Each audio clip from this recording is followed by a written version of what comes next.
পয়গম্বর মূসা দুনিয়াতে আগমন করেছেন। ঘটনা অনেক লম্বা, সংক্ষিপ্ত করে বলতে হবে।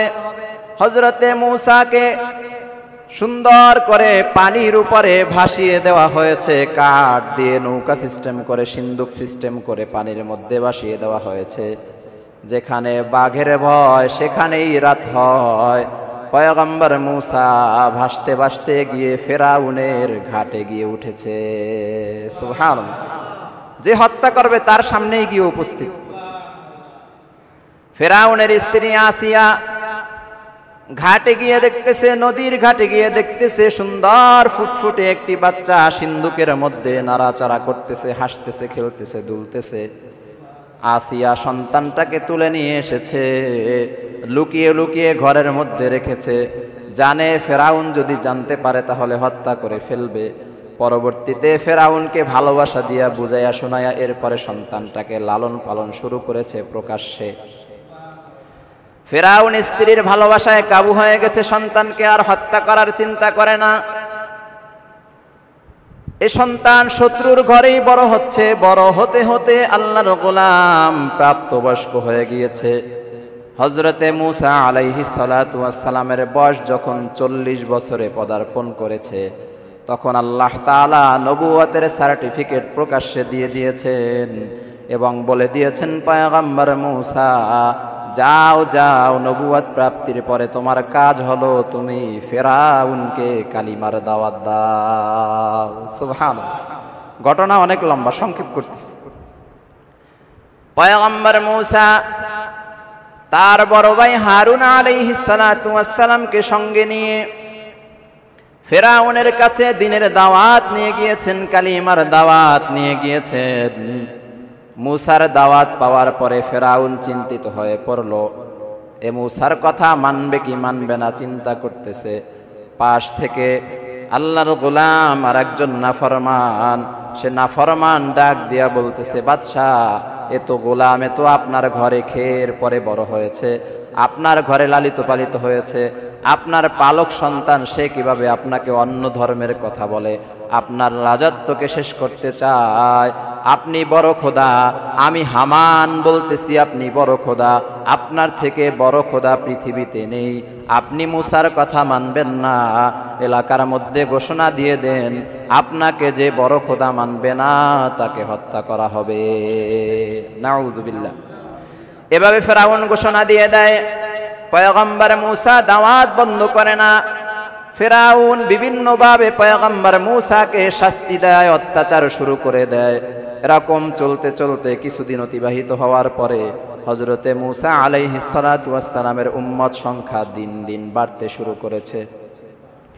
ফেরাউনের মাথা গরম হয়ে গেছে, কিরে আমার বান্দাদেরকে তুই উম্মত বানাইয়া আমার খোদাগিরি শেষ করার চেষ্টা করতেছো? না না, তোকে বাঁচতে দেওয়া যাবে না।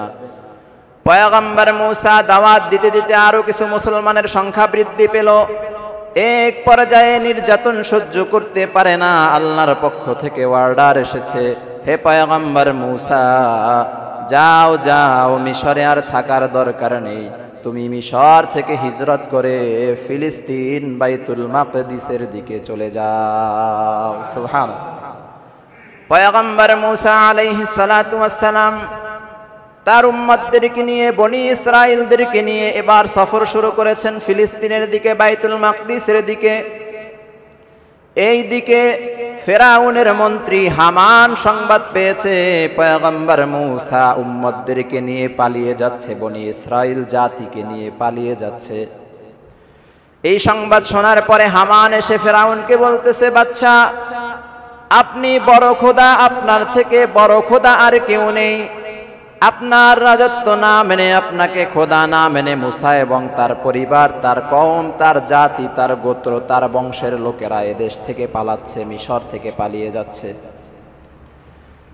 খোদা ফেরাউন আপনাকে যে মানে না তাকে এভাবে ছেড়ে দেয়া যায় না, ওদের হাত পা গুলো কেটে ফেলেন, ওদের কল্লাগুলো আলাদা করে ফেলেন। হামান মস্ত বড় এক শয়তান, কুবুদ্ধি দিতে দিতে ফেরাউনকে উদ্বুদ্ধ করে তুলেছে, ফেরাউনের হৃদয়ের মধ্যে আগুন জ্বালিয়ে তুলেছে। ফেরাউন সৈন্যদেরকে নিয়ে রওনা হয়েছে। মূসার বাহিনীকে সমূলে শেষ করে দিতে হবে, যেখানেই যাবে সেখানে গিয়ে হত্যা করে ফেলতে হবে। ফেরাউন এই চিন্তা ভাবনা নিয়ে সৈন্য সামন্ত নিয়ে এরপরে রওনা করেছে পয়গম্বর মূসাকে ধরার জন্য। পয়গম্বর মূসা সামনে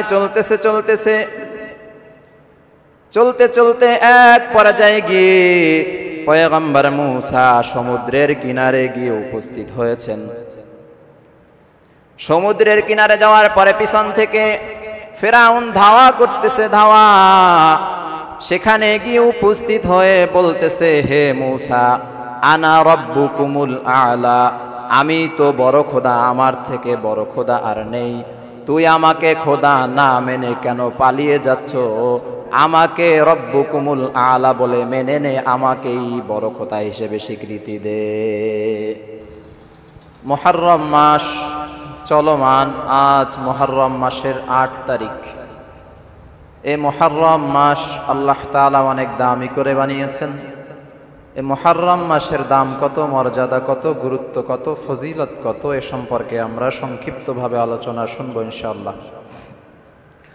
আল্লাহ তাআলা 12টি মাসকে সৃষ্টি করেছেন। 12 মাসের মধ্যে সর্বোচ্চ মর্যাদা দিয়েছেন রমজান মাসকে। রমজান মাস ব্যতীত বাকি 11 মাসের মধ্যে আল্লাহ তাআলা আরো 4টি মাসকে শ্রেষ্ঠত্ব দান করেছেন। সে 4টি মাস হলো জিলকদ, জিলহজ, মুহররম এবং রজব মাস। এই যে 4 মাসকে আল্লাহ তাআলা দামি বানালেন, এই 4 মাসের মধ্য থেকে আবার 1 মাসকে সর্বোচ্চ মাকাম দান করেছেন। সে মাসের নাম হলো মুহররম মাস। সুবহানাল্লাহ। অর্থাৎ রমজান মাসের পরেই বাকি 11 মাসের মধ্যে সবচেয়ে উঁচু লেভেলে আছে, উঁচু পর্যায়ে আছে মুহররম মাস। এই মুহররম মাসকে আল্লাহ তাআলা অনেক বেশি দামি বানিয়েছেন। ইমাম ইবনে রজব হাম্বলি রহমাতুল্লাহি আলাইহি লাতাইফুল মাআরিফ নামক কিতাবের মধ্যে বলেন, ক্বালাল হাসান ওয়া গায়রুহু, হাসান বসরি রহমাতুল্লাহি আলাইহি সহ অনেক উলামায়ে কেরামের বক্তব্য এখানে পেশ করা হয়েছে। বলা হয়েছে, আফদালুহা শাহরুল্লাহিল মুহররম, আল্লাহ তাআলার কাছে সর্বোত্তম মাস হলো মুহররম মাস। সুবহানাল্লাহ। এ মাসকে আল্লাহর মাস বলে ঘোষণা করা হয়েছে। অন্য কোন মাসকে, এমনকি রমজান মাসকেও শাহরুল্লাহ বলে, আল্লাহর মাস বলে ঘোষণা করা হয় নাই। কিন্তু মুহররমকে বলা হয়েছে শাহরুল্লাহ, অর্থাৎ কার মাস? আল্লাহর মাস। বলবেন হুজুর সবগুলো মাসই তো আল্লাহর, তাহলে আলাদা করে এই মাসটাকে আল্লাহর মাস বলা হলো কেন? এর কারণ হলো, যখন অনেকগুলো সন্তানের মধ্যে পিতা বলে যে এই সন্তানটা আমার, এটা বলার মানে কি বাকি সন্তানগুলো কি তার না? অবশ্যই তার। তবে এই সন্তানের মর্যাদা, এই সন্তানের মহাব্বত, ভালোবাসা বেশি, এটা বোঝানোর জন্য বাবা আলাদা করে বলে যে এই সন্তানটা আমার। ঠিক তেমনি ভাবে আল্লাহর রাসূল বলেছেন যে শাহরুল্লাহিল মুহররম, মুহররম মাস আল্লাহ তাআলার মাস। এটা বলে আল্লাহর রাসূল মুহররম মাসের গুরুত্ব, মর্যাদা, ফজিলত বুঝিয়েছেন। সুবহানাল্লাহ। মুহররম মাস আল্লাহ তাআলার মাস। এ মুহররম মাস আল্লাহর মাস বলার কারণে এ মাসের মর্যাদা বহু গুণ বৃদ্ধি পেয়েছে। মুসলিম শরীফের 2645 নম্বর হাদিসের মধ্যে বর্ণিত হয়েছে, আফদালুস সিয়ামি বা'দা রমাদান শাহরুল্লাহিল মুহররম। আল্লাহর রাসূল সাল্লাল্লাহু আলাইহি ওয়াসাল্লাম বলেছেন, রমজানের রোজার পর সর্বোত্তম রোজা হচ্ছে আল্লাহর মাস মুহররম মাসের রোজা। আল্লাহ তাআলা রমজানের রোজাকে ফরজ করে দিয়েছেন। রমজানের রোজার পরে সব থেকে দামি রোজা হচ্ছে মুহররম মাসের রোজা। মুসনাদে আহমদের 1335 নম্বর হাদিসের মধ্যে বর্ণিত হয়েছে, রাজুলুন ফাকালা ইয়া রাসূলুল্লাহ, এক ব্যক্তি বললেন, হে আল্লাহর রাসূল, আখবিরনি বিশাহরিন আসুমুহু বা'দা রমাদান, রমজান মাসের পর আর কোন মাসের রোজা পালনে আপনি আমাকে আদেশ করেন? আল্লাহর রাসূল বলেন, ইন কুনতা সাইমান শাহরান বা'দা রমাদান ফাসুমিল মুহররম। পয়গম্বর বলেন, রমজান মাসের পর তুমি যদি আরো রোজা রাখতে ইচ্ছুক হও, রোজা রাখতে চাও, তবে তুমি মুহররমের রোজা রাখো। সুবহানাল্লাহ। এক ব্যক্তি আল্লাহর রাসূলকে এসে প্রশ্ন করেছেন, যে ইয়া রাসূলুল্লাহ, ইয়া হাবিবাল্লাহ, আমি তো রমজানের রোজা রাখি, এই রমজানের রোজার পরে আপনি আমাকে আর কোন রোজার আদেশ করেন? আল্লাহর রাসূল বললেন, তুমি মুহররম মাসের রোজা রাখো, কারণ রমজান মাসের রোজার পরেই মুহররম মাসের রোজা উত্তম। সুবহানাল্লাহ। সম্মানিত হাজিরিন, আল্লাহর রাসূল বলেন, ফাইন্নাহু শাহরুল্লাহ, যেটা এই মাসটা হলো আল্লাহ তাআলার মাস, মুহররম মাস। অফিহি ইয়াউমুন, এবং এই মাসে এমন একটি দিবস আছে, তাবা ফিহি আলা কওমিন, যে দিনের মধ্যে আল্লাহ তাআলা এক বংশের তওবা কবুল করেছিলেন। সুবহানাল্লাহ। পূর্বের জামানায় এক বংশের, এক গোত্রের হাজার হাজার মানুষের তওবা আল্লাহ তাআলা মুহররম মাসের 10 তারিখে কবুল করেছিলেন, তাওবা কবুল করেছেন, গুনাহ মাফ করে দিয়েছেন। সুবহানাল্লাহ। সম্মানিত হাজিরিন, আল্লাহর রাসূল আরো বলেন, ওয়ায়াতুবা ওয়ায়ুতাবু ফিহি আলা আখিরিনা, এমনকি আল্লাহ তাআলা অনেক গোত্রের তওবা এই দিনে কবুল করে নিবেন। এক গোত্রের তওবা, এক বংশের তওবা কবুল করেছিলেন, এখানে শেষ হয়ে যায়নি। কিয়ামত পর্যন্ত আরো অনেক অনেক ব্যক্তিদের তওবা, অনেক লোকের তওবা, অনেক বংশীয় লোকের তওবা আল্লাহ তাআলা এই দিনে কবুল করবেন। দিনটি কোন দিন? মুহররমের 10 তারিখ।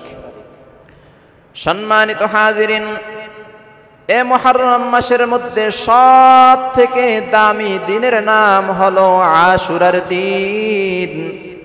আশুরার দিন কোন দিনকে বলা হয়? আশুরা শব্দটি আশির শব্দ থেকে বের হয়েছে। আশির অর্থ হলো দশম। এ কারণেই মুহররম মাসের 10 তারিখকে আশুরা বলা হয়। মুহররমের 10 তারিখ, এটা কবে হবে? এই তো আমাদের সামনে রবিবারে। মুহররম মাসের 10 তারিখকে আল্লাহ তাআলা এই মুহররম মাসের 30 দিনের মধ্যে বেশি দামি করে সৃষ্টি করেছেন। এ মুহররম মাসের ফজিলত কি? এ ফজিলতের সূচনা কোথা থেকে হয়েছে? মুসলিম শরীফের 2548 নম্বর হাদিসের মধ্যে বর্ণিত হয়েছে, আন্না রাসূলুল্লাহি সাল্লাল্লাহু আলাইহি ওয়াসাল্লাম কদিমা মদিনাতা। রাসূল সাল্লাল্লাহু আলাইহি ওয়াসাল্লাম যখন মদিনায় প্রবেশ করলেন, ফাওয়াজাদাল ইয়াহুদা সিয়ামান ইয়াউমা আশুরা, ইহুদিদেরকে দেখতে পেলেন যে ইহুদিরা আশুরার দিন অর্থাৎ মুহররম মাসের 10 তারিখে রোজা পালন করতেছে। আল্লাহর রাসূল এই অবস্থা দেখে ইহুদিদেরকে প্রশ্ন করলেন, ফাকালা লাহুম রাসূলুল্লাহ সাল্লাল্লাহু আলাইহি ওয়াসাল্লাম, নবীজি ইহুদিদেরকে জিজ্ঞেস করলেন, মা হাযাল ইয়াউমুল্লাযী তাসুমুনাহু, তোমরা কোন দিন রোজা পালন করছো? ফাকালু, ইহুদিরা বলল, হাযা ইয়াউমুন আযীমুন আনহাল্লাহ, হাযা ইয়াউমুন আযীমুন আনহাল্লাহু ফীহি মূসা ওয়া কওমাহু। ইহুদিরা বলতেছে, ইয়া রাসূলুল্লাহ, ইয়া হাবিবাল্লাহ, আমরা এমন একদিনে রোজা রাখি যে দিনটা মহান দিন, অনেক দামি দিন। এ দিনে হযরতে মূসা আলাইহিস সালাতু ওয়াস সালাম এবং তার সম্প্রদায় ফেরাউনের হাত থেকে মুক্তি পেয়েছে। সুবহানাল্লাহ। এটা কোন দিন? মুহররম মাসের 10 তারিখে, এই যে আমাদের সামনে, কাল বাদে পরশু দিন রবিবার। এ দিনেই হযরতে মূসা আলাইহিস সালাতু ওয়াস সালাম এবং তার কওম, তার উম্মতেরা ফেরাউনের হাত থেকে রক্ষা পেয়েছিল। সুবহানাল্লাহ। এই কারণে ইহুদিরা এ দিনকে রোজার দিন বানিয়ে ফেলেছে। সম্মানিত হাজিরিন, আমরা ফিরে যেতে চাই সেই ঘটনায় যে হযরতে মূসা আলাইহিস সালাতু ওয়াস সালামের সাথে ফেরাউনের কি হয়েছিল। আব্দুল্লাহ ইবনে আব্বাস রাদিয়াল্লাহু তাআলা আনহু বর্ণনা করেন, মিশরের বাদশা ফেরাউন, যার নাম ছিল ওয়ালিদ ইবনে মাসআব, আমরা জানি যে মুসার সাথে লড়াই করেছিল ফেরাউন কিন্তু কোনো ব্যক্তির নাম নয়। মিশরের মধ্যে যেই বাদশা হয়, যে প্রধানমন্ত্রী হয়, তার নামের সাথে ফেরাউন লকব দেওয়া হয়। ফেরাউন কোনো ব্যক্তির নাম নয়। পয়গম্বর মুসার সাথে যেই ফেরাউনের লড়াই হয়েছিল, সে ফেরাউনের নাম হলো ওয়ালিদ ইবনে মাসআব। ওয়ালিদ ইবনে মাসআব একদিন স্বপ্ন দেখতেছে যে বাইতুল মাকদিসের দিক থেকে, ফিলিস্তিন থেকে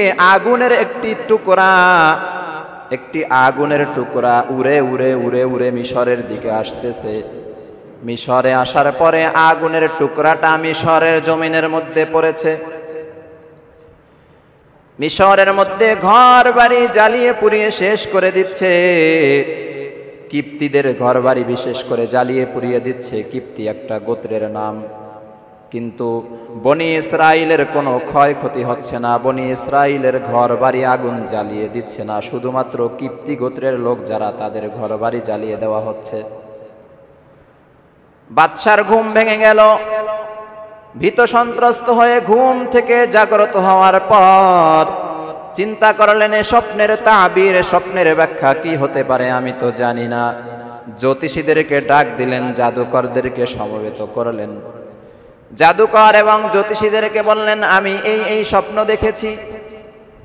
ফিলিস্তিন থেকে, বাইতুল মাকদিস থেকে আগুনের টুকরা মিশরের জমিনে এসেছে।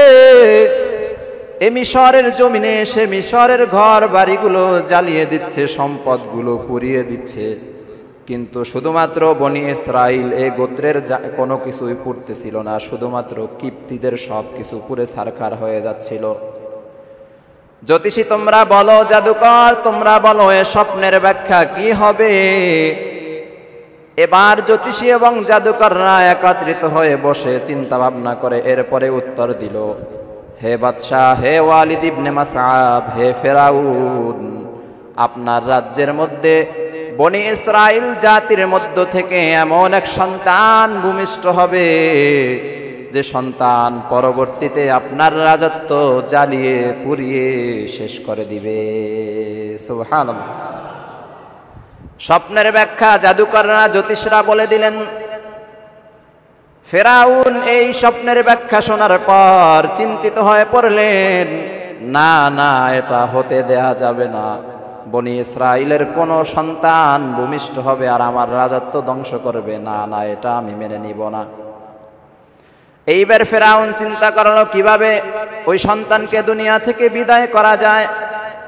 জ্যোতিষীদেরকে বললেন যে সে সন্তান কত বছরের মধ্যে আগমন করতে পারে, বলে শীঘ্রই আগমন করবে, হয়তো 2-4 বছরের মধ্যে সে দুনিয়াতে আসবে। বাদশা ফেরাউন এবার নতুন ফন্দি আঁটলেন। এবার দাত্রীদেরকে ডাক দিলেন, ডাক দিয়া বলে, হে দাত্রীরা, কোন কোন বাড়িতে গর্ভবতী নারী আছে তাদের নামের তোমরা তালিকা করো, নামের তালিকা আমার কাছে জমা দাও। পাশাপাশি জল্লাদদেরকে বলে রাখলেন, ছুরিতে চাকুতে ভালো করে ধার দাও।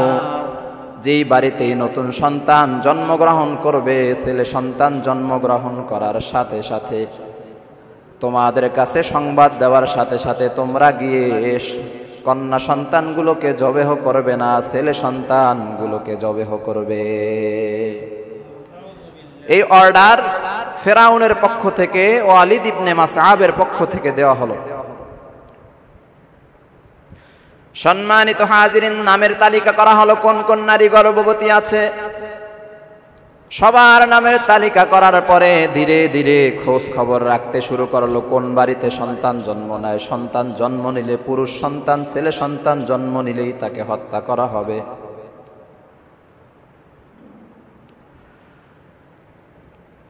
যখন কোনো বাড়িতে সন্তান জন্ম হয় সাথে সাথেই গিয়ে হত্যা করে ফেলে।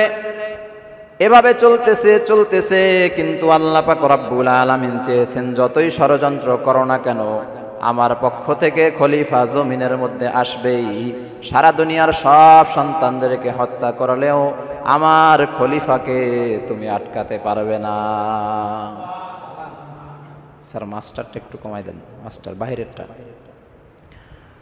সম্মানিত হাজিরিন, আল্লাহ পাক রব্বুল আলামিন হযরতে মূসা আলাইহিস সালাতু ওয়াস সালামের বাবা এবং মাকে আদেশ করলেন, সন্তান দুনিয়াতে ভূমিষ্ঠ করো।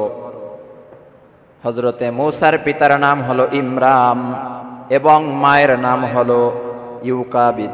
এ দুজনকে আল্লাহ আদেশ দিলেন, সন্তান দুনিয়াতে আগমনের প্রসেস তোমরা শুরু করে দাও।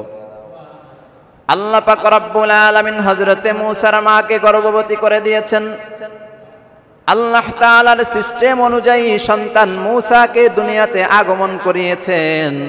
আল্লাহ তাআলা হযরতে মূসার মায়ের অন্তরের মধ্যে মূসা নামটা জাগ্রত করে দিয়েছেন। আল্লাহ তাআলা বলে দিয়েছেন, বান্দি আমার গোলাম দুনিয়াতে আসতেছে, খলিফা আসতেছে, তার নাম রেখে দিবা মূসা। সুবহানাল্লাহ।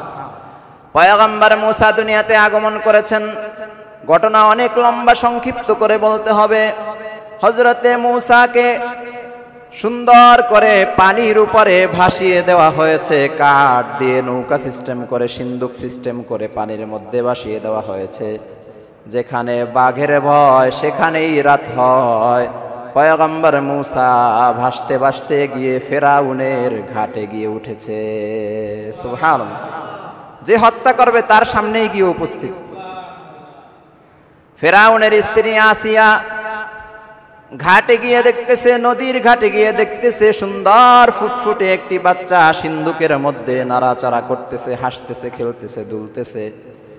আসিয়া সন্তানটাকে তুলে নিয়ে এসেছে, লুকিয়ে লুকিয়ে ঘরের মধ্যে রেখেছে।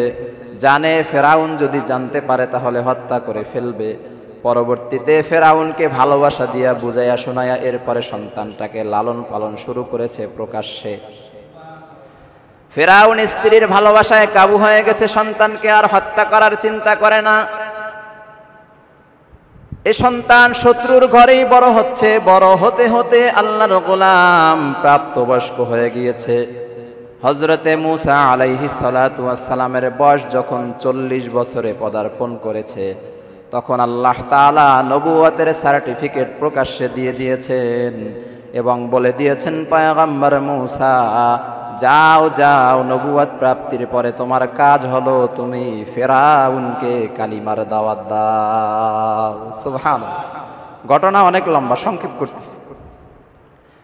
পয়গম্বর মূসা তার বড় ভাই হারুন আলাইহিস সালাতু ওয়াস সালামকে সঙ্গে নিয়ে ফেরাউনের কাছে দ্বীনের দাওয়াত নিয়ে গিয়েছেন, কালিমার দাওয়াত নিয়ে গিয়েছেন।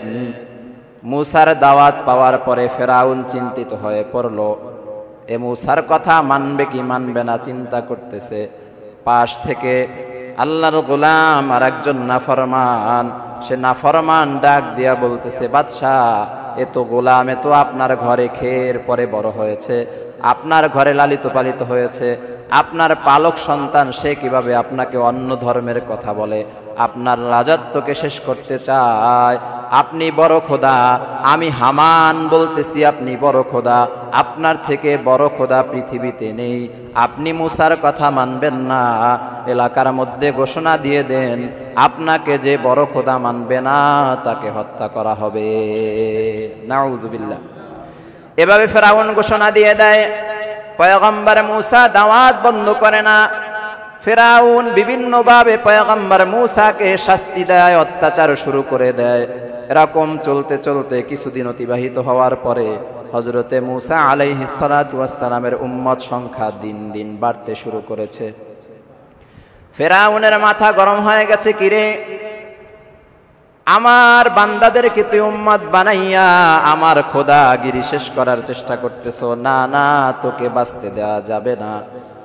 পয়গম্বর মূসা দাওয়াত দিতে দিতে আরো কিছু মুসলমানের সংখ্যা বৃদ্ধি পেল। এক পর্যায়ে নির্যাতন সহ্য করতে পারে না, আল্লাহর পক্ষ থেকে অর্ডার এসেছে, হে পয়গম্বর মূসা যাও যাও, মিশরে আর থাকার দরকার নেই, তুমি মিশর থেকে হিজরত করে ফিলিস্তিন বাইতুল মাকদিসের দিকে চলে যাও। সুবহানাল্লাহ। পয়গম্বর মূসা আলাইহিস সালাতু ওয়াস সালাম তার উম্মতদেরকে নিয়ে, বনি ইসরাইলদেরকে নিয়ে এবার সফর শুরু করেছেন ফিলিস্তিনের দিকে, বাইতুল মাকদিসের দিকে। এই দিকে ফেরাউনের মন্ত্রী হামান সংবাদ পেয়েছে পয়গম্বর মূসা উম্মতদেরকে নিয়ে পালিয়ে যাচ্ছে, বনি ইসরাইল জাতিকে নিয়ে পালিয়ে যাচ্ছে। এই সংবাদ শোনার পরে হামান এসে ফেরাউনকে বলতেছে, বাদশা আপনি বড় খোদা, আপনার থেকে বড় খোদা আর কেউ নেই। আপনার রাজত্ব না মেনে, আপনাকে খোদা না মেনে মূসা এবং তার পরিবার, তার কওম, তার জাতি, তার গোত্র, তার বংশের লোকেরা এদেশ থেকে পালাচ্ছে, মিশর থেকে পালিয়ে যাচ্ছে। খোদা ফেরাউন আপনাকে যে মানে না, তাকে এভাবে ছেড়ে দেয়া যায় না। ওদের হাত পা গুলো কেটে ফেলেন, ওদের কল্লাগুলো আলাদা করে ফেলেন। হামান মস্ত বড় এক শয়তান, কুবুদ্ধি দিতে দিতে ফেরাউনকে উদ্বুদ্ধ করে তুলেছে, ফেরাউনের হৃদয়ের মধ্যে আগুন জ্বালিয়ে তুলেছে। ফেরাউন সৈন্যদেরকে নিয়ে রওনা হয়েছে। মূসার বাহিনীকে সমূলে শেষ করে দিতে হবে, যেখানেই যাবে সেখানে গিয়ে হত্যা করে ফেলতে হবে। ফেরাউন এই চিন্তা ভাবনা নিয়ে, সৈন্য সামন্ত নিয়ে এরপরে রওনা করেছে পয়গম্বর মূসাকে ধরার জন্য। পয়গম্বর মূসা সামনে চলতে চলতে এক পর্যায়ে গিয়ে পয়গম্বর মূসা সমুদ্রের কিনারে গিয়ে উপস্থিত হয়েছেন। সমুদ্রের কিনারে যাওয়ার পরে পিছন থেকে ফেরাউন ধাওয়া করতেছে, ধাওয়া। সেখানে গিয়ে উপস্থিত হয়ে বলতেছে, হে মূসা, আনা রব্বুকুমুল আলা, আমি তো বড় খোদা, আমার থেকে বড় খোদা আর নেই। তুই আমাকে খোদা না মেনে কেন পালিয়ে যাচ্ছ? আমাকে রব্বুকুমুল আলা বলে মেনে নে, আমাকেই বড় খোদা হিসেবে স্বীকৃতি দে। ফেরাউনের এই কথা আল্লাহ পাক রব্বুল আলামিন সূরাতুন নাজিআর 24 নম্বর আয়াতের মধ্যে উল্লেখ করেছেন। এই কথা ফেরাউন বলার পরে আল্লাহর পক্ষ থেকে 25 নম্বর আয়াতের মধ্যে ফেরাউনের জন্য পুরস্কার ঘোষণা করা হয়েছে। কি পুরস্কার? আল্লাহ পাক রব্বুল আলামিন বলেন, ফাআখাযাহুল্লাহু নাকালাল আখিরাতি ওয়াল উলা। ফেরাউন নিজেকে শ্রেষ্ঠ দাবি করার কারণে, নিজেকে রব্বুকুমুল আলা, বড় খোদা দাবি করার কারণে আমি আল্লাহ তাআলা ফেরাউনের জন্য পুরস্কার ঘোষণা করলাম। পুরস্কারের 1 নাম্বার পুরস্কার হলো, আমি আল্লাহ তাআলা ইহকালে অর্থাৎ তার জীবনে ধ্বংস করে ছেড়ে দিব, তার রাজত্ব আমি আল্লাহ শেষ করে দিব। সুবহানাল্লাহ। এটা হলো দুনিয়ার পুরস্কার। পুরস্কার না তিরস্কার? আল্লাহ তাআলা পুরস্কৃত করতেছেন, যার যেরকম কাজ আল্লাহ তো সেভাবেই পুরস্কার দিবেন। আয়াতের শেষ অংশের মধ্যে বলেছেন আল্লাহ তাআলা যে আমি আল্লাহ তাআলা শুধুমাত্র ফেরাউনের দুনিয়াকে ধ্বংস করব না, ফেরাউনের পরকালও আমি আল্লাহ তাআলা ধ্বংস করে দিলাম। ওর জন্য আমি শাস্তি নির্ধারণ করে রাখলাম। দুনিয়ায় কি শাস্তি আল্লাহ তাকে দিল? এই যে ফেরাউন, এই ফেরাউনের কথা আল্লাহ তাআলা কোরআন শরীফে প্রায় 27টি সূরার মধ্যে উল্লেখ করেছেন। কয়টি সূরা? 27টা সূরার মধ্যে ফেরাউনের কথা আছে। কি পরিমাণে জঘন্য!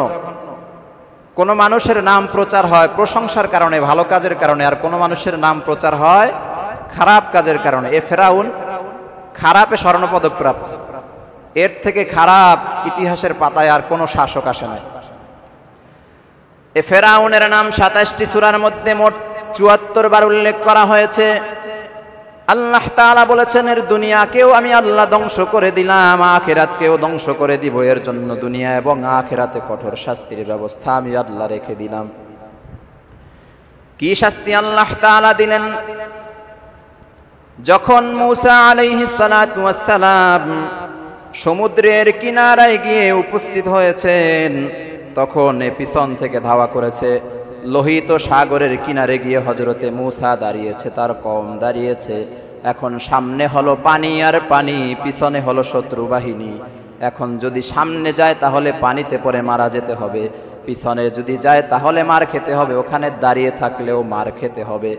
হযরতে মূসা আলাইহিস সালাতু ওয়াস সালাম চিন্তিত হয়ে গেলেন। মূসার কওম কান্নাকাটি শুরু করেছে। তারা বলে, হে নবী মূসা, আগেই বলেছিলাম তুমি ফেরাউনের সাথে পারবা না, তোমারই পরে ঈমান এনে আমরা বিপদে পড়েছি। এখন কি করবা তুমি এবং তোমার আল্লাহ করো, আমরা কিছু জানি না। কি পরিমাণে ঘাড় তেরা। বিপদে যখনই পড়ে তখন তুমি এবং তোমার আল্লাহ বুঝো, আমরা কিছু জানি না। আবার সুবিধা যখন আসে তখন সুবিধা ভোগ করার জন্য রাজি। সম্মানিত হাজিরিন, হযরতে মূসা চিন্তিত হয়ে গেলেন। আল্লাহ পাক রব্বুল আলামিন জিবরাইলকে পাঠায়া দিলেন, জিবরাইল যাও যাও আমার পয়গম্বর মূসাকে গিয়ে বলো এত চিন্তা করার কোনো কারণ নেই, হাতের মধ্যে যে লাঠি আছে লাঠি দিয়ে সমুদ্রের পানির উপরে আঘাত দাও। সুবহানাল্লাহ। হযরতে মূসা হাতের লাঠি দিয়ে সমুদ্রের পানির উপরে বাড়ি দিলেন। কোন লাঠি আপনাদের মনে আছে? এ লাঠি কোন লাঠি? সেই বাবা আদম আলাইহিস সালাতু ওয়াস সালাম যে জান্নাত থেকে লাঠি নিয়ে এসেছিলেন, সেই লাঠি ঘুরতে ঘুরতে এখন মূসার হাতে। মূসা পানির মধ্যে বাড়ি দিলেন। মুহূর্তের মধ্যে আল্লাহ পাক রব্বুল আলামিন সমুদ্রের মধ্যে রাস্তা সৃষ্টি করে দিয়েছেন। দুই দিক থেকে আল্লাহ তাআলা কাচের দেয়াল দিয়ে দিয়েছেন, মাঝখান থেকে অটোমেটিক রাস্তা হয়ে গিয়েছে। এবার ঘাড় তারা বনি ইসরাইল বলে এক রাস্তা দিয়ে আমরা যাব না, বনি ইসরাইলের মধ্যে আমাদের বংশ হলো 12টা, 12 বংশ 12 রাস্তা দিয়ে যাব, নইলে আমরা ফেরাউনের হাতে মাইর খাবো, কিন্তু রাস্তার উপরে উঠবো না। কি ভয়ঙ্কর উম্মত! আল্লাহ পাক রব্বুল আলামিন 12টি রাস্তা করে দিলেন। 12টি রাস্তা দিয়ে পয়গম্বর মূসা এবং তার কওম বনি ইসরাইল সমুদ্র পার হতে লাগলেন। চলতে চলতে চলতে চলতে একেবারে সমুদ্রের মাঝ বরাবর চলে গিয়েছে। এই দিক থেকে ফেরাউন দেখতেছে ওরা যেহেতু যেতে পারছে তাহলে আমরাও যেতে পারবো। ফেরাউন গর্ব অহংকার করে বলতেছে এই রাস্তা আমার বাপ দাদা কইরা গেছে, তোরা উঠ, কোনো সমস্যা নাই। হামান উৎসাহ দিতেছে, লোকেরা উঠতে চায় না, সৈন্যরা উঠতে চায় না রাস্তার উপরে, তারপরে উৎসাহ দিয়ে উঠাইছে। রাস্তার উপরে উঠেছে। চলতে চলতে যখন সমুদ্রের মাঝখানে, লোহিত সাগরের মাঝখানে গিয়ে উপস্থিত হয়েছে, ঘোড়া চলতেছে চলতেছে, ওই দিক থেকে পয়গম্বর মূসা বনি ইসরাইল সহ সমুদ্র পার হয়ে ওপারে চলে গিয়েছে। জোরে বলেন সুবহানাল্লাহ।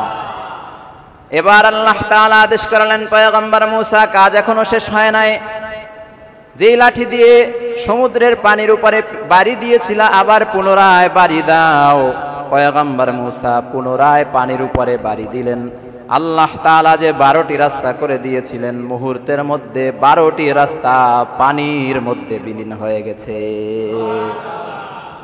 ফেরাউন এবং তার সাঙ্গপাঙ্গরা কোথায়? মাঝখানে। মাঝখানে থাকা অবস্থায় আল্লাহ তাআলা রাস্তাকে ধ্বংস করে দিয়েছেন। এবার ফেরাউনের দলবল পানির মধ্যে চুবাচুবি খাচ্ছে, চুবনি খাচ্ছে, আবার মাথা জাগাচ্ছে, আবার পানির নিচে যাচ্ছে, আবার উপরে উঠতেছে। এরকম চলতেছে। এক পর্যায়ে ফেরাউন দেখতেছে না কোনোভাবেই বাঁচা সম্ভব না, পানির তুফান এসে এসে আমাদেরকে বড় বড় আক্রমণ করতেছে, জোরে জোরে আক্রমণ করতেছে, পানি থেকে বাঁচা সম্ভব না, এখানেই মৃত্যু হয়ে যাবে। এবার ফেরাউন ভিন্ন কৌশল অবলম্বন করে ডাক দিছে, হে মূসার খোদা, আমি তোমাকে রব বলে স্বীকার করলাম, আমাকে সমুদ্র থেকে বাঁচাও। মৃত্যুর সময় কালেমা নসিব হয় না, ভালো করে বুঝতে হবে। মৃত্যুর সাকরাত যখন শুরু হয়ে যায়, আজরাইল যখন নিকটে চলে আসে, মানুষ যখন আজরাইলকে দেখতে পায়, তখন আর তাওবা কি হয় না, কবুল হয় না। যখন এই কথা বলা শুরু করেছে, হে মূসার খোদা, আমি তাওবা করতেছি, আমাকে ক্ষমা করে দাও, আল্লাহ বলেন, জিবরাইল যাও যাও ফেরাউনের মুখের মধ্যে সমুদ্রের ভিতর থেকে মাটি উঠিয়ে মুখের মধ্যে ঢুকিয়ে দাও। আল্লাহর আদেশে জিবরাইল ফেরেশতা লোহিত সাগরের মধ্য থেকে মাটি তুলে ফেরাউনের মুখের মধ্যে দিয়ে দিয়েছে।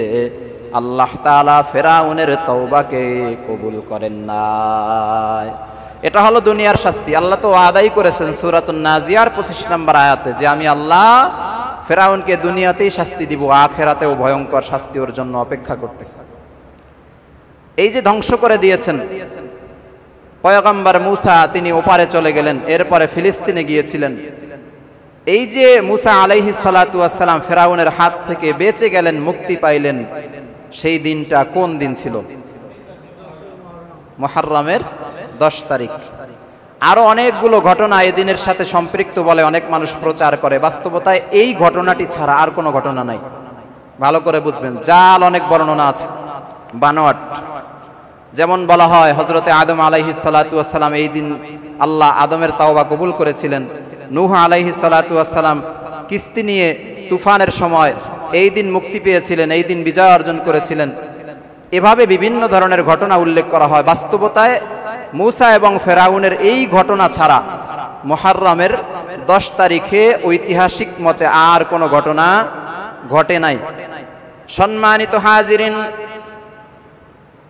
আল্লাহ পাক রব্বুল আলামিন এই মাসকে অনেক বেশি মর্যাদা দিয়েছেন।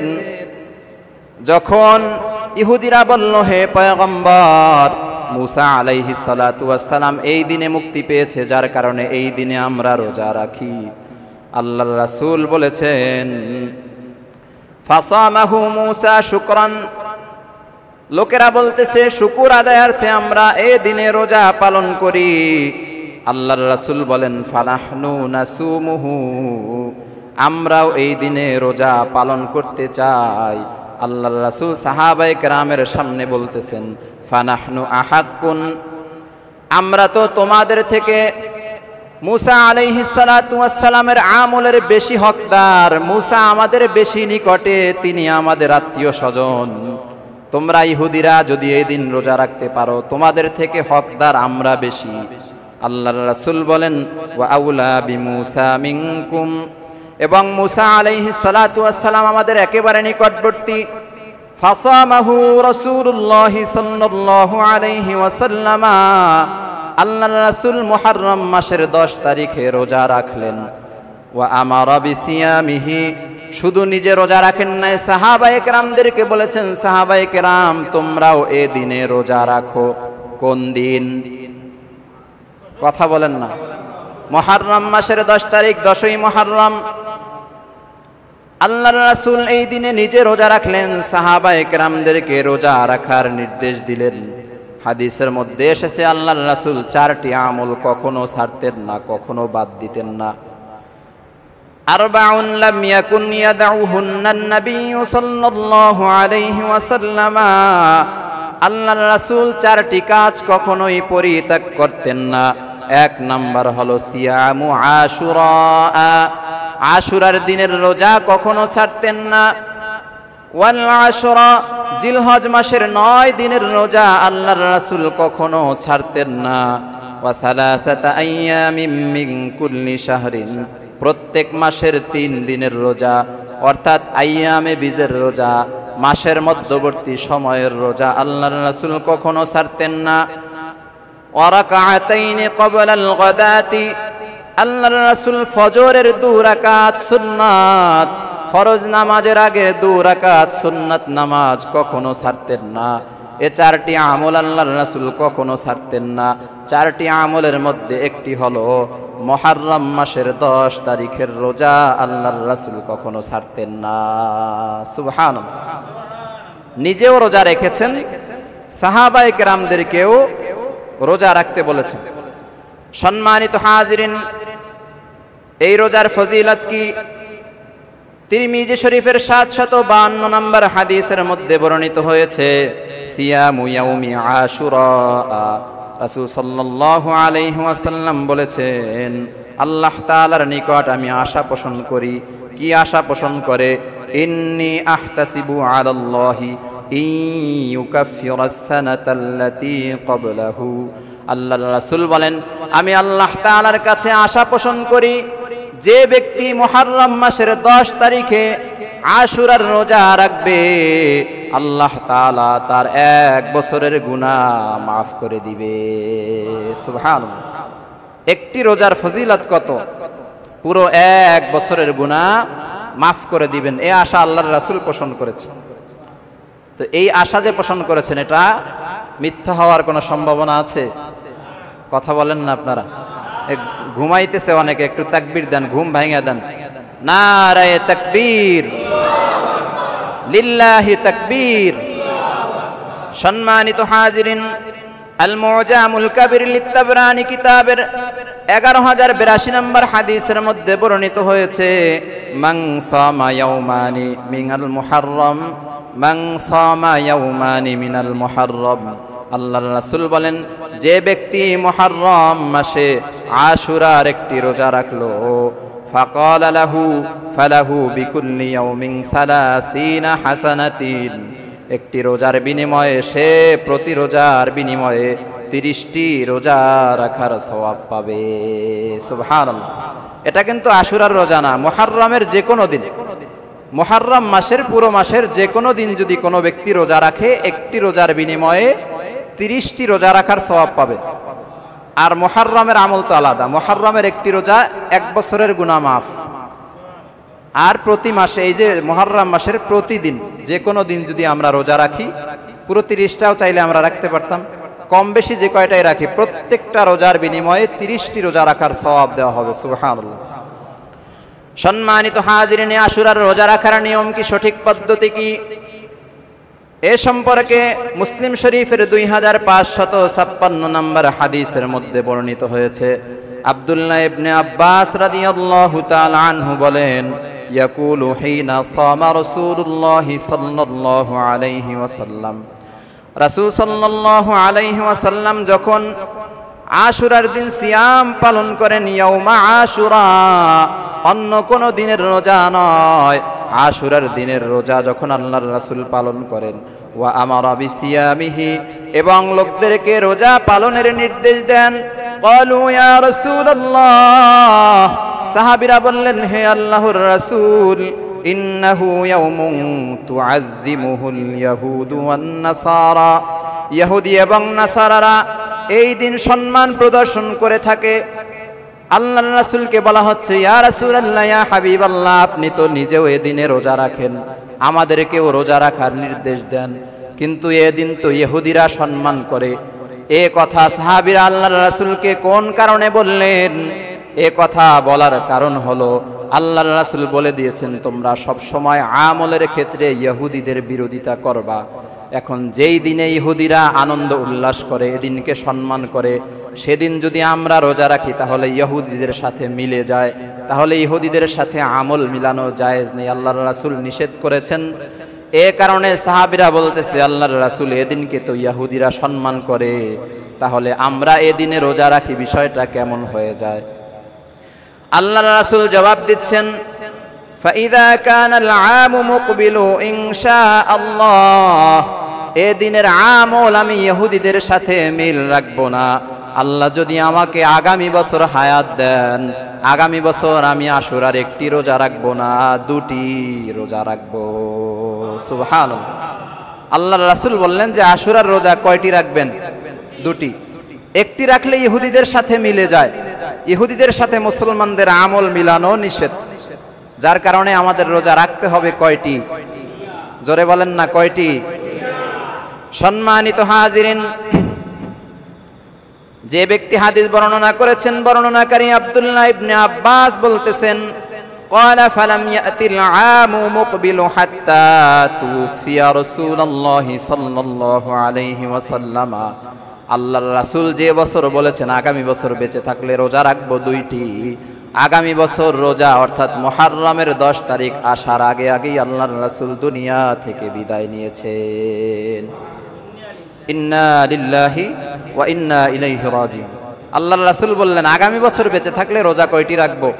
2টি। কিন্তু আগামী বছর আসার আগেই আল্লাহর রাসূল দুনিয়া থেকে বিদায় নিয়েছেন। কিন্তু 2টি রোজা, যে আমল, যে 2টি রোজা, এটা কি, এই আমল কি বাদ হয়ে গেছে?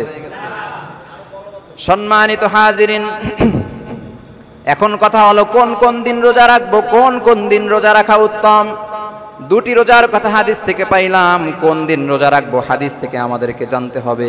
তিরমিজি শরীফের 755 নম্বর হাদিসের মধ্যে বর্ণিত হয়েছে, আন ইবনে আব্বাসিন আন্নাহু ক্বালা সুমুত তাসিআ ওয়াল আশিরা ওয়াল খালিফুল ইয়াহুদা। আব্দুল্লাহ ইবনে আব্বাস রাদিয়াল্লাহু তাআলা আনহু বলেন, মুহাররমের 9 ও 10 তারিখে তোমরা রোজা রাখো এবং ইহুদিদের কর্মপন্থার বিরোধী আমল করো। উম্মতদেরকে বলেছেন যে তোমরা মুহাররমের 9 এবং 10 তারিখে রোজা রাখবে, পাশাপাশি তোমরা ইহুদিদের আমলের কর্মপন্থার বিরূপ কাজ করবে। ইহুদিদের বিরূপ কাজ করতে হলে আমাদেরকে রোজা একটা রাখতে হবে না দুইটা? দুটি রোজা আমাদেরকে রাখতে হবে। কোন দিন রাখা উত্তম? 9 এবং 10। ভালো করে বুঝবো। 10, 11 রাখা যায়, কিন্তু উত্তম হলো, বেশি নেকি হলো 9, 10। তাহলে 9, 10 কোন কোন বার? সজাগ নাই আপনারা অনেকেই। শনিবার এবং রবিবারে রোজা। তাহলে সাহারি খেতে হবে কোন দিন? আজকেই সাহারি খেতে হবে। সম্মানিত হাজিরিন, এই হাদিসের আলোকে বোঝা যায় উত্তম রোজা হলো 9 এবং 10 মুহররম। এ দুদিন আমরা রোজা রাখার চেষ্টা করব। আশুরার রোজার বিধান কি এ সম্পর্কে মুসলিম শরীফের 2532 নম্বর হাদিসের মধ্যে বর্ণিত হয়েছে। রমজানের রোজা ফরজ হওয়ার পূর্বে আল্লাহর রাসূল মুহররমের রোজা রাখতেন। এই মুহররমের রোজা রমজানের রোজা ফরজ হওয়ার আগে ফরজ ছিল। সুবহানাল্লাহ। রমজানের রোজা আমাদের উপরে ফরজ হওয়ার আগে কোন রোজা ফরজ ছিল? মুহররম মাসের রোজা। কয়টি রোজা ছিল? একটি রোজা ছিল। তখন তো ইহুদিদের আমলের কথা আল্লাহর রাসূল জানতেন না। আল্লাহর রাসূল যখন জানলেন যে ইহুদিরাও এদিন আমল করে, যার কারণে রোজা দুটি করা হয়েছে। সম্মানিত হাজিরিন, মুহররম ও আশুরার করণীয় কি? প্রথমে আমরা করণীয়গুলো জানবো। 1 নাম্বার কাজ হলো মুহররম মাসে বেশি বেশি আমরা নফল রোজা রাখবো। শুধুমাত্র শনিবার রবিবার 9 এবং 10 তারিখ নয়, আমরা চেষ্টা করব পুরো মাস জুড়ে বেশি বেশি নফল রোজা রাখার। এটা হলো 1 নম্বরের আমল। 2 নম্বরের আমল হলো এ মাসে, মুহররম মাসে বেশি বেশি তাওবা ইস্তিগফার করা, আল্লাহর কাছে অনুনয় বিনয় করে কান্নাকাটি করা। 3 নম্বর আমল হলো আশুরার দিন ও আশুরার আগের দিন, অর্থাৎ 9 এবং 10 তারিখ, এই 2 দিন বিশেষ করে রোজা রাখা। 4 নম্বরের আমল হলো আশুরার দিন সারাদিন রোজা রাখার পরে রাত্রবেলা পরিবারের জন্য উত্তম খাবারের ব্যবস্থা করা। ভালো করে খেয়াল করেন, এটা আমার কথা না, এটা হাদিস। শুআবুল ঈমান কিতাবের 3791 নম্বর হাদিসের মধ্যে বর্ণিত হয়েছে, মান ওয়াসআ আলা আহলিহি ইয়াউমা আশুরা। রাসূল সাল্লাল্লাহু আলাইহি ওয়াসাল্লাম বলেছেন, যে ব্যক্তি আশুরার দিন পরিবারের জন্য ভালো খাবারের ব্যবস্থা করবে, ওয়াসআ আল্লাহু আলা আহলিহি তুলা সানাতিহি, আল্লাহ তাআলা সারা বছর তার পরিবারের জন্য উত্তম খাবারের ব্যবস্থা করে দিবেন। তাহলে উত্তম খাবার সামর্থ্য অনুযায়ী রবিবার দিন রাত্রবেলা পরিবারের জন্য উত্তম খাবারের ব্যবস্থা করবেন। মাছ গোশত যাহা কিছু পারেন, সুন্দর আইটেম রাতের জন্য, রাতে দিনের বেলা না। রবিবার অর্থাৎ 10 তারিখ, মুহররমের 10 তারিখে রবিবার রাত্রবেলায় খাবারের আয়োজন করবেন, যার যেরকম সামর্থ্য আছে, সামর্থ্যের বাহিরে গিয়া না। সম্মানিত হাজিরিন, এই 4টি হলো মুহররমের বিশেষ করণীয়। এখন শুনবো আমরা বর্জনীয় কি। আশুরার দিনে মুহররম মাসে আমরা কি কি বর্জন করব। 1 নম্বরে বর্জন হলো তাজিয়া মিছিল। এগুলো আমরা হয়তো অনেকে চিনি না যে হুজুর তাজিয়া মিছিল কাকে বলে। তাজিয়া মিছিল হলো বিভিন্ন জায়গার মধ্যে কবরের মতো বানায়, এরপরে বলে যে এটা হোসাইনের কবর, এরপরে ওখানে চেয়ার রাখে যে এখানে হোসাইন রাদিয়াল্লাহু তাআলা আনহু এসে বসবে, নাউযুবিল্লাহ। এগুলোকে বলা হয় তাজিয়া মিছিল। এরপরে শুধু এখানেই শেষ করে না, এরা রাস্তার মধ্যে হাই হোসেন হাই হোসেন বলে মিছিল করে। এটা জায়েজ না না জায়েজ? না জায়েজ। 2 নম্বরের বর্জনীয় হলো হোসাইন রাদিয়াল্লাহু তাআলা আনহুকে কেন্দ্র করে শরীরের মধ্যে আঘাত করা যাবে না, জখম করা যাবে না। অনেক মানুষ এমন আছে শরীরের মধ্যে বিভিন্ন ছুরি দিয়ে বিভিন্ন জিনিস দিয়ে শরীরের মধ্যে আঘাত করে আর বলে হাই হোসেন হাই হোসেন, শরীরকে রক্তাক্ত করে, কেটে ফেলে। কেউ ছুরি দিয়ে কাটে, কেউ আবার ব্লেড দিয়ে কাটে, বিভিন্ন জিনিস দিয়ে শরীরকে রক্তাক্ত করে। এই সিস্টেম এটা ইহুদিদের কাছ থেকে ধার করা, মুসলমানদের আমল না। ভালো করে আমরা খেয়াল রাখবো। এই ধরনের কাটাকাটি, চিল্লাপাল্লা, উশৃঙ্খলা করা, এগুলো করা যাবে না। এগুলো ইসলামের আমল না, এটা নবীর সুন্নাত না, এগুলো আমাদের বর্জন করতে হবে। 3 নম্বরে কাজ হলো শোক মিছিল বর্জন করা। অনেক মানুষ শোকে মিছিল করে, রাস্তার মধ্যে মিছিল নিয়ে বের হয়, উল্লাস করে, কান্নাকাটি করে, চিল্লাপাল্লা করে। এ কাজ বর্জন করতে হবে। 4 নম্বর হলো আলোকসজ্জা এবং লাইটিং বন্ধ করা। বিভিন্ন জায়গায় আলোকসজ্জা করে, লাইটিং করে, এই মুহররমকে উপলক্ষ করে, এটাও নিষিদ্ধ কাজ। এ কাজগুলো বর্জনীয়। সম্মানিত হাজিরিন, 5 নম্বরে বর্জনীয় হলো কিছু মানুষ পিপাসার্ত ব্যক্তিদেরকে ধরে ধরে পানি পান করায়। মানে ইচ্ছাকৃত পিপাসার্ত থাকে, পানি পান করে না অনেক ঘন্টা যাবত, এরপরে পানি পান করানো হয়।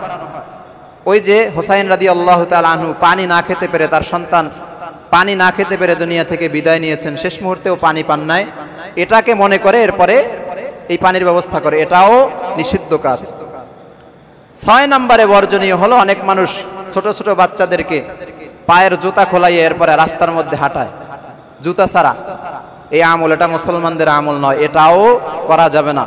অর্থাৎ 10ই মুহররমকে উপলক্ষ করে রোজা, নফল ইবাদত, আল্লাহর কাছে কান্নাকাটি, তওবা, ইস্তেগফার, এরপরে রাতের বেলায় ভালো খাবার, এগুলো ছাড়া অন্য কোনো আমল নেই। এই বিষয়গুলো আমরা লক্ষ্য রাখব। সম্মানিত হাজিরিন, মুহররম আমাদের জন্য রহমত বরকত নিয়ে এসেছে। এজন্য কবি ছন্দ আকারে বলেছেন, এলো মুহররম, এলো মুহররম, এলো মুহররম, এলো মুহররম, মুমিনের দারে দারে আশুরার দাওয়াত নিয়ে নতুন আহ্বান এলো মুহররম, এলো মুহররম, এলো মুহররম। সম্মানিত হাজিরিন, মুহররম আমাদের কাছে এসেছে, আমাদের কাছে রহমতের বরকতের পয়গাম নিয়ে এসেছে। এ মুহররমের আমাদের গুরুত্বপূর্ণ আমল হলো রোজা রাখা। এ মুহররমের 10 তারিখের সাথে আমলের কোনো সম্পর্ক, হযরতে হুসাইন রাদিয়াল্লাহু তাআলা আনহুর শাহাদাত বরণের সাথে কোনো সম্পর্ক নেই। আল্লাহর রাসূল যে আমলগুলো বলে গিয়েছেন, এটা আজ থেকে প্রায় 1450 বছর আগে, প্রায় 1500 বছর আগে, কিন্তু হুসাইন রাদিয়াল্লাহু তাআলা আনহুর শাহাদাত বরণ হয়েছে অনেক অনেক অনেক বছর পরে। সুতরাং এ ফজিলতের সাথে হুসাইন রাদিয়াল্লাহু তাআলা আনহুর শাহাদাত বরণের কোনো সম্পর্ক নেই।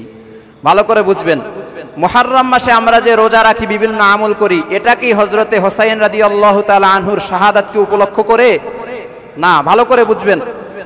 হযরতে হুসাইন রাদিয়াল্লাহু তাআলা আনহুর শাহাদাত অবশ্যই অনেক জঘন্য কাজ হয়েছে, নির্মম কাজ হয়েছে, কিন্তু এই সমস্ত আমলের সাথে কিন্তু এই শাহাদাত বরণের কোনো সম্পর্ক নেই। এ সম্পর্কে আমরা বিস্তারিত আলোচনা শুনবো ইনশাআল্লাহ।